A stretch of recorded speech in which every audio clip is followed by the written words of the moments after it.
Bonjour à tous et à toutes. Donc nouvelle capsule vidéo en rapport avec la playlist description d'un mouvement. Cette capsule vidéo fait suite immédiatement à la capsule vidéo qui permettait de montrer comment utiliser Regressi afin d'effectuer un pointage et aussi afin d'obtenir les coordonnées du vecteur position. Donc je vous invite à rapprocher cette capsule vidéo d'une précédente capsule vidéo qui était axée sur l'utilisation de Regressi. Alors par exemple, l'exemple qui a été choisi, on avait suivi le mouvement d'une balle, on avait effectué un pointage sur Regressi, et puis on avait réussi à obtenir les coordonnées x de t et y de t du vecteur position OM de t. Donc voici comment on représente graphiquement et pratiquement un vecteur position. Le voici, le vecteur position OM de t à un certain moment. Effectivement, à partir d'un vecteur position à une date donnée, il est possible d'obtenir donc par lecture graphique l'abscisse du vecteur position x de t et puis l'ordonnée du vecteur position y de t. Donc à l'aide de la modélisation de Regressi, on avait pu trouver ces équations horaires. Ensuite, il faut savoir exploiter, donc c'est plutôt l'intitulé, c'est la raison pour laquelle cette capsule vidéo justement porte ce titre-là. Comment exploiter les coordonnées justement des vecteurs position, et comment exploiter les coordonnées des vecteurs vitesse, et comment exploiter les coordonnées des vecteurs accélération de manière pratique. Par exemple, à partir des coordonnées du vecteur position, on peut nous demander de calculer, de déterminer les coordonnées où va se trouver l'objet à une certaine date. Donc les dates défilent au cours du mouvement. On peut nous demander de préciser les coordonnées, l'endroit où va se trouver l'objet, par exemple à la date t égale 0,5 secondes. Eh bien c'est très simple, pour avoir les coordonnées x de t et puis y de t à la date t égale 0,5 secondes. Il suffit de remplacer le paramètre t, donc de calculer la valeur de ces fonctions justement pour la date t égale 0,5 secondes. Donc on calcule x de 0,5 secondes, on remplace partout où on rencontre la lettre t par 0,5 secondes, et puis on trouve donc une valeur pour l'abscisse du vecteur position. On peut procéder de même pour avoir l'ordonnée y à la date t égale 0,5 secondes. Donc partout où on rencontre la lettre t, on remplace t par la date à laquelle on veut déterminer la coordonnée. Et donc on peut effectuer le calcul et on trouve une valeur ici, par exemple 0,545 mètres. Donc j'en ai profité aussi pour rappeler les unités du système international pour la position. C'est homogène à des longueurs, à des distances, donc c'est en mètres. Alors les coordonnées déterminées du vecteur position à la date demandée, on peut aussi présenter le résultat sous forme de colonne, comme on peut rencontrer en mathématiques pour indiquer les coordonnées d'un point. Très souvent, on indique ça sous forme de colonne horizontale ou verticale. Alors, autre calcul qu'il faut savoir effectuer à partir des équations horaires ou bien des coordonnées du vecteur position, on peut nous demander de calculer à quelle distance, donc effectivement l'objet au cours de son déplacement va se trouver à chaque fois à une certaine distance, donc une certaine longueur de l'origine O du repère. D'ailleurs, préciser quand même que une distance, la notion de distance et de longueur, la distance et la longueur sont des grandeurs strictement positives.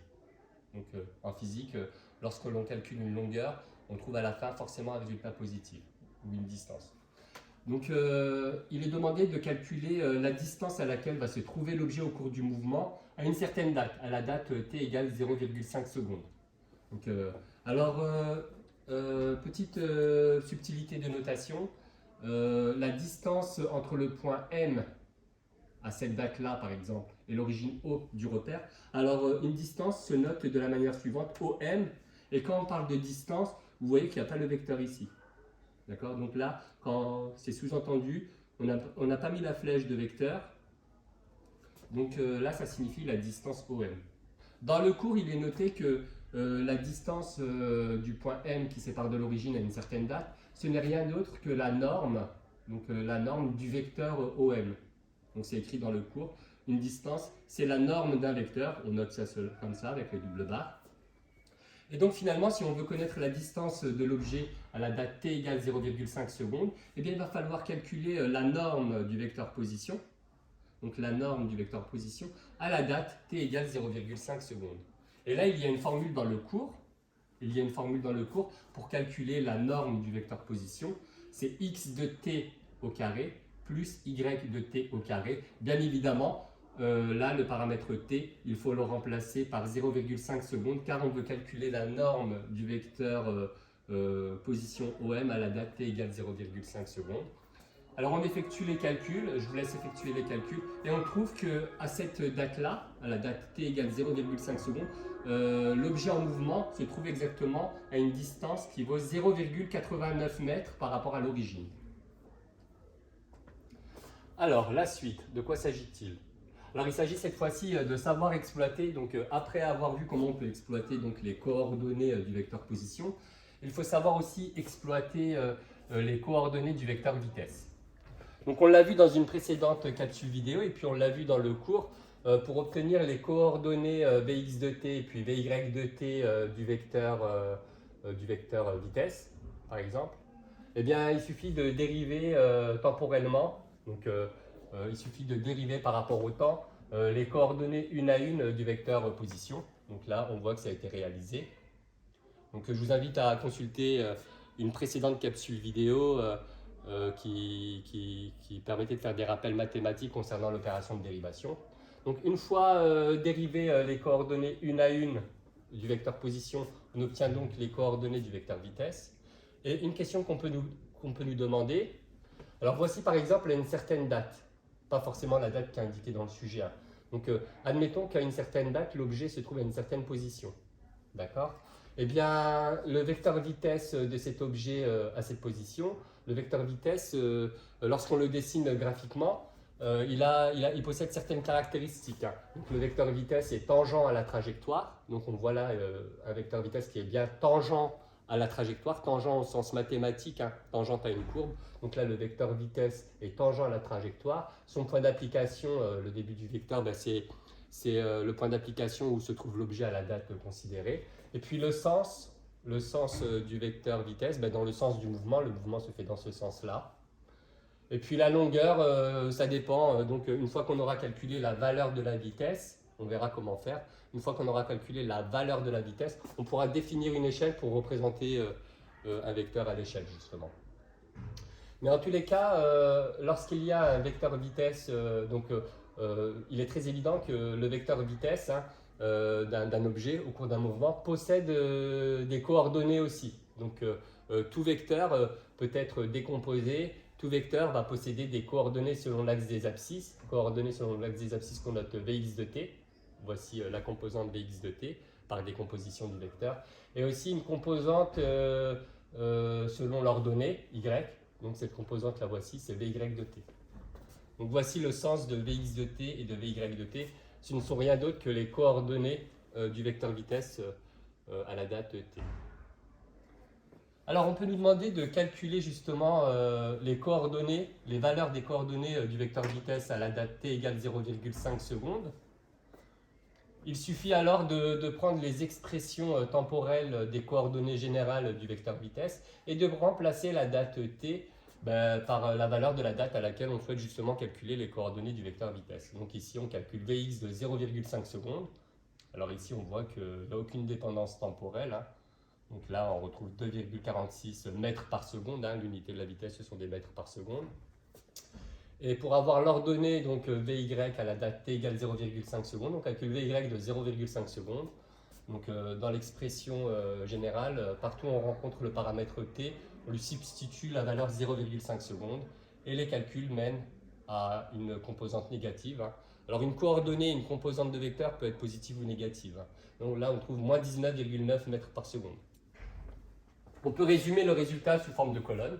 Donc c'est une manière aussi de présenter le résultat sous forme de colonne où on retrouve l'abscisse du vecteur vitesse à la date considérée, puis l'ordonnée. avec l'unité. Alors, enfin, concernant l'exploitation des coordonnées du vecteur vitesse, il est très souvent demandé dans les sujets de calculer la valeur de la vitesse à une certaine date. Là, par exemple, on nous demanderait de calculer quelle est la valeur de la vitesse de l'objet à la date t égale 0,5 secondes. Donc, je vais tenir le même discours qu'on avait tenu concernant la notion de distance pour laquelle il n'y avait plus la flèche vectorielle. Lorsqu'on demande de calculer la valeur d'une vitesse, la valeur de la vitesse, la valeur d'une grandeur en physique, c'est une grandeur positive. Et d'ailleurs, vous voyez ici, il est noté la valeur de la vitesse à la date t égale 0,5 secondes. Il n'y a plus la flèche ici. Donc la flèche n'y est plus. Je vais la retirer. Alors, comment faire pour avoir la valeur de la vitesse d'un objet à une certaine date? Et alors, il est écrit dans le cours que la valeur d'une vitesse, donc voici le vecteur vitesse, et bien la valeur de la vitesse, par exemple, à cette date-là, dans le cours, c'est écrit que c'est égal à la longueur du vecteur vitesse vt, longueur qu'on appelle la norme. Donc, c'est pour ça qu'on a noté ici la valeur de la vitesse à la date t égale 0,5 secondes, ce n'est rien d'autre que la norme. Donc les doubles barres ici, ça veut dire la norme, la longueur. Donc ce n'est rien d'autre que la norme du vecteur vitesse à la date considérée. D'ailleurs, on reconnaît une expression générale du type un petit peu Pythagore. Hein. Bon, je ne vais pas rentrer dans les détails. Hein.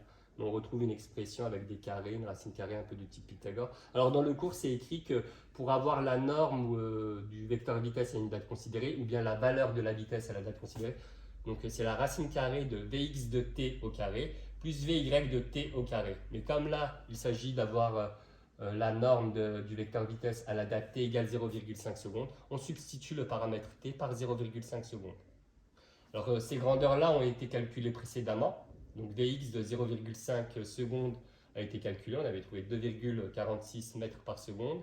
Et puis l'ordonnée Vy à la date t égale 0,5 secondes, on avait trouvé 19,9 mètres par seconde. Donc on remplace dans l'expression. Et puis à la fin, on trouve donc une valeur de vitesse qui est égale à 20 mètres par seconde. Terminons enfin par le dernier exemple. Donc terminez enfin par le dernier exemple. Il s'agit il s'agit de l'exploitation cette fois-ci des coordonnées du vecteur accélération. Alors, de manière similaire, il a été pris un exemple, hein, un objet qui se déplace, un pointage qui a été effectué. Donc, il s'agit de la représentation y en fonction de x. Et puis, voici par exemple un représentant du vecteur accélération ici à une certaine date.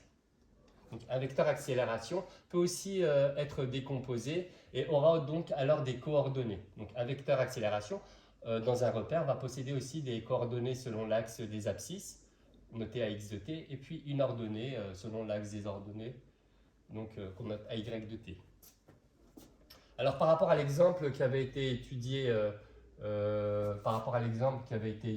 donc, dans la capsule vidéo, et par rapport à ce qu'on a vu dans le cours, les coordonnées du vecteur accélération ne sont rien d'autre que les dérivées par rapport au temps,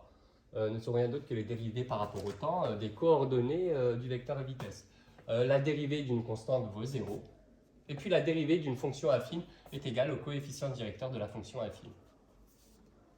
Alors on peut nous demander d'exploiter justement les coordonnées du vecteur accélération. On peut nous demander de calculer les coordonnées du vecteur accélération à la date t égale 0,5 secondes. Donc vous commencez donc à avoir l'habitude désormais par rapport à ce qu'on a évoqué pour le vecteur vitesse et le vecteur position. Il s'agit donc de calculer la valeur de ax de t pour la date t égale 0,5 secondes. Alors on trouve 0 mètres par seconde au carré. Donc l'unité d'une accélération c'est des mètres par seconde carré. Et puis pour l'ordonnée AY à la date t égale 0,5 secondes, il n'y a pas de dépendance temporelle. On trouve moins 10,26 mètres par seconde carré. Et enfin, on peut nous demander de calculer la valeur, comme tout à l'heure on nous avait demandé la valeur de la vitesse, qui était une grandeur non vectorielle. On peut nous demander de calculer la valeur de l'accélération. Donc qu'on note A, par exemple, à 0,5 secondes. Donc on voit ici pareil, hein, c'est la valeur de l'accélération, il n'y a pas la flèche de vecteur.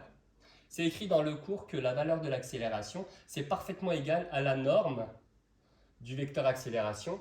Donc ce qu'on appelle la norme, c'est la longueur du vecteur accélération à la date considérée. donc norme, hein, les doubles barres. Et dans le cours, c'est écrit, pour calculer la norme d'un vecteur à accélération, on fait ax de t au carré plus ay de t au carré. Mais là, comme on veut calculer la valeur de l'accélération à une certaine date, on substitue le paramètre t par la date à laquelle on souhaite calculer justement cette valeur d'accélération. Une fois qu'on a effectué les calculs, on trouve comme valeur d'accélération donc 10,26 mètres par seconde au carré. Voilà.